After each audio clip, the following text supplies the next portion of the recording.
اسی طریقے سے ملاقات کے وقت مصافحہ کرنا کتنا آسان کام ہے، ملاقات کے وقت مصافحہ کرنا۔ اللہ کے نبی علیہ السلام فرماتے ہیں کہ ما من مسلمین یلتقیان فیتصافحان الا غفر لہما قبل ان یتفرقا، جو دو مسلمان بوقت ملاقات مصافحہ کریں، مصافحہ کر لیں، ہاتھ ملائیں، تو جدا ہونے سے پہلے، الگ ہونے سے پہلے اللہ ان کو معاف فرما دیتا ہے، ان کی مغفرت کر دیتا ہے۔ بہت آسان بات ہے، اسے کرنا چاہیے، لیکن یہ ضروری ہے کہ اس وقت ہمارے دل و دماغ میں بات رہے، یہ نیت رہے ہمارے کہ ہم اس لیے کام کر رہے ہیں کہ اس کے ذریعے سے اتنی بڑی فضیلت آئی ہے شریعت کے اندر کہ اللہ گناہوں کو معاف فرما دیتا ہے۔ وگرنہ فیشن کے طور پر، عام طور پر بغیر کسی نیت کے آدمی ہاتھ ملاتا رہتا ہے ایک دوسرے سے،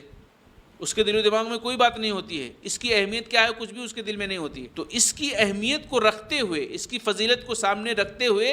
اگر انسان اپنے کسی بھائی سے ملاقات کرتا ہے، مصافحہ کرتا ہے، جدا بعد میں ہوگا، اس سے پہلے اللہ اس کے گناہوں کو معاف فرما دیتا ہے۔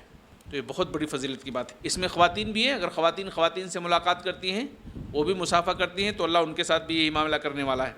اس حدیث کو امام ترمذی نے اپنی کتاب سنن ترمذی کے اندر نقل کیا ہے۔ اسی طریقے سے ایک اور حدیث میں جسے مسند احمد کے اندر امام احمد نے ذکر کیا ہے، نقل کیا ہے،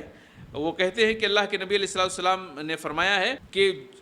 دو مسلمان جب ایک دوسرے کا ہاتھ پکڑ کر کے مصافحہ کرتے ہیں، دو مسلمان جب ایک دوسرے کا ہاتھ پکڑ کر کے مصافحہ کرتے ہیں، تو اللہ تعالیٰ پر ان کا حق ہے کہ وہ ان کی دعا کو قبول کرے، ان کی دعا کو قبول کرے اور ان کے ہاتھ الگ ہونے سے قبل ان کی مغفرت فرما دے۔ اس حدیث میں مزید ایک بات یہ بتائی گئی ہے کہ جیسے ہم کسی سے ملاقات کرتے ہیں اور جب ہاتھ ملاتے ہیں تو بہت ساری دعائیں بھی دیتے ہیں، بہت ساری دعائیں بھی دیتے ہیں، اللہ آپ کے ساتھ خیر کا معاملہ کرے، اللہ آپ کے ساتھ بھلائی کا معاملہ کرے۔ خاص طور سے عربوں میں یہ سب ہم نے دیکھا ہے، بہت زیادہ ایک دوسرے کو دعائیں دیتے ہیں۔ اللہ کے نبی علیہ السلام کیا فرماتے ہیں کہ ایسے موقع پر دعا بھی قبول ہوتی ہے، ایک دوسرے کو جو دعائیں دی جاتی ہیں نا، اللہ تعالیٰ ان دعاؤں کو بھی قبول فرماتا ہے اور جدا ہونے سے، الگ ہونے سے پہلے ان کی مغفرت فرما دیتا ہے، ان کے گناہوں کو ختم کر دیتا ہے۔